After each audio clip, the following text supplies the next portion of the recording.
link should be down that way. If this isn't in full screen and my head isn't like taking up the half the size of your monitor. We do have links down there for our Twitter and our Facebook. Please go on there and like them, show our support. That would be fantastic. We are trying to get sponsorship. The more likes we can get, well, if you follow us, you get faster news feeds. We can tell you when we're streaming, when we're not. If you like our stuff and we get enough likes, we're more appealing to sponsors, and then we can bring you guys more tournaments. And with more tournaments equals money. More money equals you get the chance to win it. That would be fantastic. We'd love to cast it. Very good. Yeah, so there we go. That link's posted. We're actually going to get game, I believe, number 4 on the way very soon. And Wet Towel, very unhappy that he has to keep versing Zergs here. Now, IXL Syntox, I have some more faith in, because I know, well, I know of Mr. Syntox, and I know he's actually pretty decent. Yeah, Syntox did have the ability, or he qualified to represent us at the Sydney EB Expo. His first game did go up against Moonglade. Unfortunately did not come out as the victor, but he did make his way through the brackets. It's pretty fantastic to see a Legion member get that high.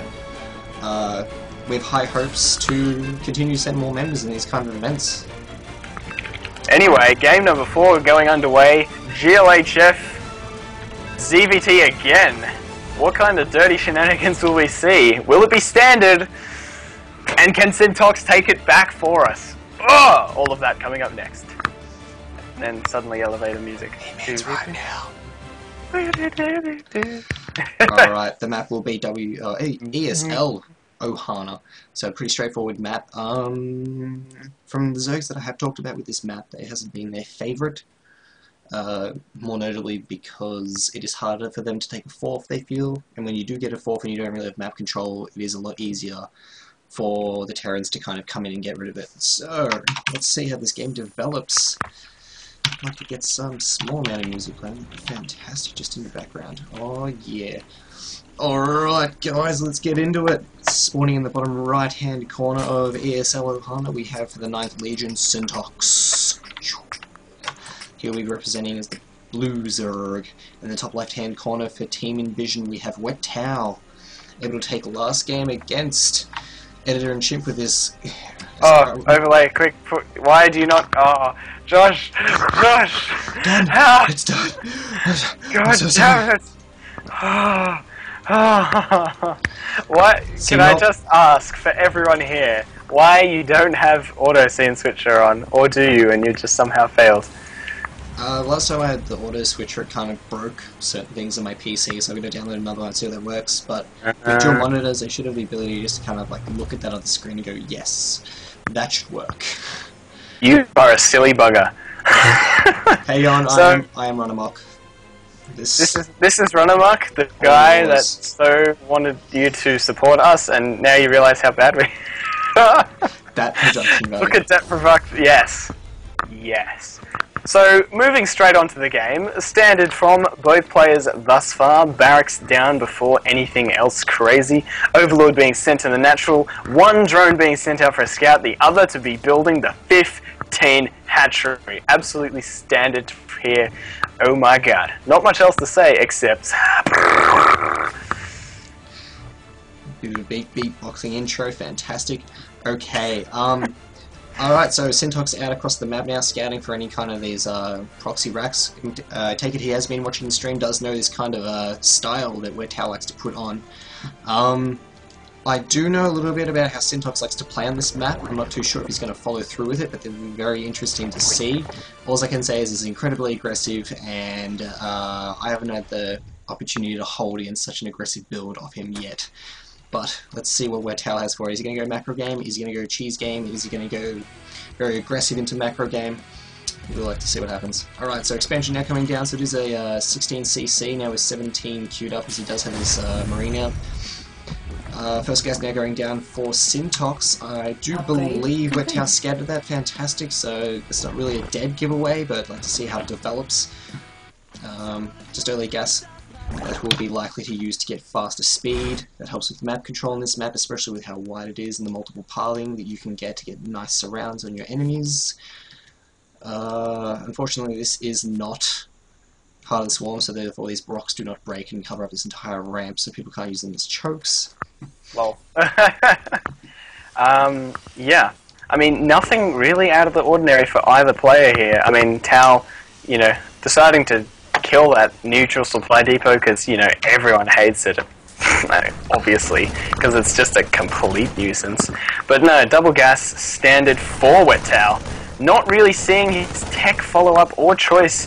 Gonna have to see what he does in the next few seconds here. He's sent out an SCV, and bam, down goes the factory, whilst Syntox actually going for a really, really quick lair tech, also producing his third queen. So, interestingly enough, only doing this off one gas. Perhaps he's a little scared of what Tao can throw at him, and he may just be getting the early the early lair for God damn, what is that unit called? Observers? No, overseers. Shit. Back to you, Josh. Yeah, this is actually an incredibly early lair. Given the side of the matchup, he might be looking to go to Mutalisks, which, looking at what Wet Tao is doing right now, which is going into reactive Hellions after one react expand and then likely putting down his starport. There it is here. Well, okay, double starport. Okay, this guy continues to surprise me, guys. I love it. It's fantastic to watch. It's going to be dual port Banshees after expansion. Oh my god, this is as dirty as it gets. It would only be dirtier if he was proxying these. My god, this guy. Yeah, no, I agree with it. Oh, yes! We see a Spire going down for Syntox. I love this. This means he's actually going to be amazingly fine against this just absolute filth strategy that Tao's going to throw at him. So, you know, Mass Muta is just going to absolutely wreck this, but we'll have to see how players play it out. What's the follow-up on this Rax? Sorry, not Rax Factory. It's actually going to be a Tech Lab, so it looks like... is it going to be Tank Banshee? Ah, the Overseer sees it! Ah, even puts down the Changeling for the win.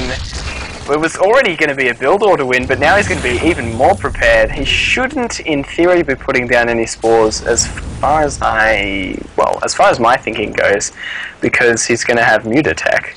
Yeah. Like one spore per sort of hatchery, but anything more than that would just be kind of silly. Yeah, wow, what are your thoughts on this? I feel like Tao's kind of actually really screwed if he decides to continue with this. He doesn't know that the Spire's going down, and he's sort of playing right into Syntox's build here. Yeah, well, he's seen what was up. He's only going to build one Banshee. He's not even getting Cloak for it, so by no means is he committing to this kind of build. I will assume that these tech labs will now be used up for one for another factory, one for another Rax. He'll start getting stim, move into more of the standard game. I suppose he'll be more prepared if Syntox decides to go into some kind of brood switch. These Marines are now taking some watchtower control. Syntox does see this. He is going now, I suppose, to confirm the location of the third. If he does see no third, he will likely scan. In that event, he will see these Mutalisks as they unfold or reveal themselves across the map.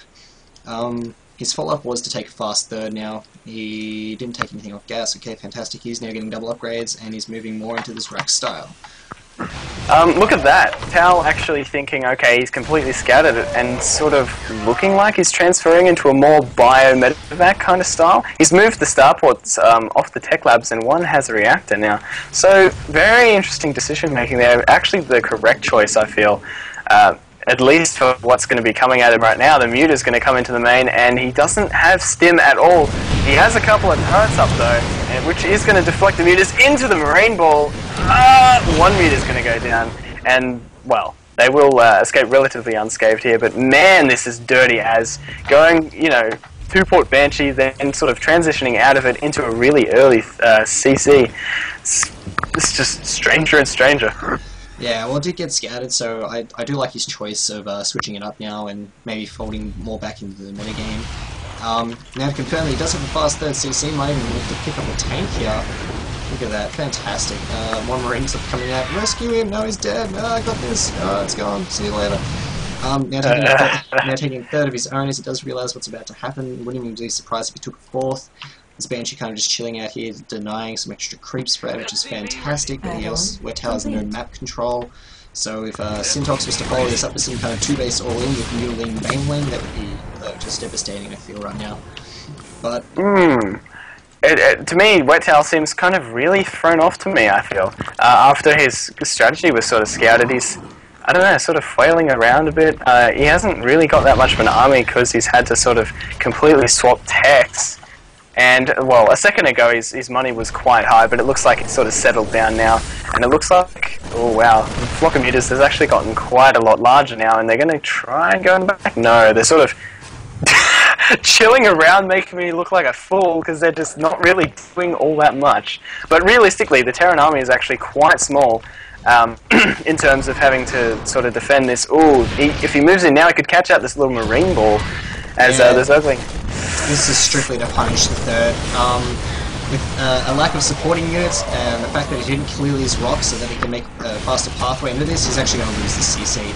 And that's going to bring Syntox pretty ahead in this game economically, but yeah, look, he doesn't even have stim finish, man. His medevac's actually coming out here and derping a little bit, but Syntox is just going to get out of here. Fantastic. Luckily put down that fast throw CC again. Oh, this Zergling's still doing more damage. Might even get a kill in this bunker, that's awesome. Alright. I'm really liking Syntox's position here, because he's got the third up. And you know what, I think the reason just he's in such a good position was because Tau was sort of forced into that tech switch. I mean, well, let's have a look at the workers. 68 drones here for Syntox. So there's so many upgrades going on right now. Zerg Flyer attacks +2 and 2-2 going down for ground as well. Just the Zerg powering through here. What I'd love to see though is sort of an infestor pit put down so he can go to that later game transition. So many Zerglings potentially going to die here. There we go. Finally takes control of that and is going to move them back. Okay, well he is getting +2 flyer attacks, so these mutas are going to get to a point where they're going to be very scary. If he continues to add on the numbers... oh my god, that's so many banelings. That's a lot of banelings. This Ling they're being sniped though. Mutastar is just going to crush through this attack, and with this attack dying out in midfield, he's going to be pretty interesting. It's going to be pretty interesting to see how he's going to hold any kind of a counter aggression to his third. He does have 2 siege tanks up. He does have a bunker. He does have some marines. He's in a nice spot, but it does look like Syntox is looking to be very aggressive off lair tech. Continue to power with units. He's getting upgrades. He's got centrifugal hooks for his banelings, so now they do move faster. His creep spread isn't the best, like he could be better, but I believe his main focus is just building units right now. He didn't add on any extra queens to get creep spread, so he's only going to be relying on 1 or 2 tumors going out at a time. But we're doing a big engagement getting set up in here in the middle of the map. Zergling's already upon the tanks, giving them the best opportunity ever. These tanks are trying to focus fire these banelings, but not enough damage, and Syntox just able to roll at the top of this army, and these Zerglings continuing to move forward, but it's some nice splits. He does fend off this attack. Syntox they to go back traded actually very evenly there. If you look at the units lost tab, the Zerg is only just losing in that respect, but yeah, more banelings being morphed in there. Very nice attack for Syntox, especially because he managed to get those lings in there quite early. Oh, a couple lings going to go down, and banelings starting to roll in. Oh, he tries to split the marines, but the big baneling hits continuing to split, but it's just not enough, actually, man. He's trading fairly efficiently, actually. A couple of marines, sort of one marine setting off a baneling each, not doing too badly. I mean, these medevacs, one got sniped, and he does defend momentarily, but more lings being rallied in, and oh my god, I'm loving this from Syntox. Constant banelings and mutas. Oh my god, back to you. But seriously, he's finally built the infestation pit, and I'm liking that transition. Moving away from the muta phase into infestors. And wow, actually he's going to shut down this drop on the right-hand side completely. Bam. This beautiful little scouting ling over here in the 4th of what would be Wet Towers doing a fantastic job. In terms of upgrades, it is incredibly even. 3-3 has started for Wet Towers, so he will have a timing, I suppose, if he gets enough. If he gets the ground armies up in time with this the 3-3 timing, he'll be incredibly okay. But what's killing him is he has no +1 in his tanks. Therefore, these banelings are doing so much extra damage because they just won't pop. It's taking 2 tank shots to pop the banelings. And look, he's just coming in here, he's rolling, he's going straight into the mineral line. These banelings are going to clean up everything. 20 workers killed. Fantastic. That was huge. As a great Zerg player once say, you can trade lings for banelings and lings for workers all day, and it's going to be just you know, good trades for you. And look, he's actually being forced to send those mutas over to his 4th base because there's a little cute drop here from Tao. He's not actually going to take out that hatchery, though he did get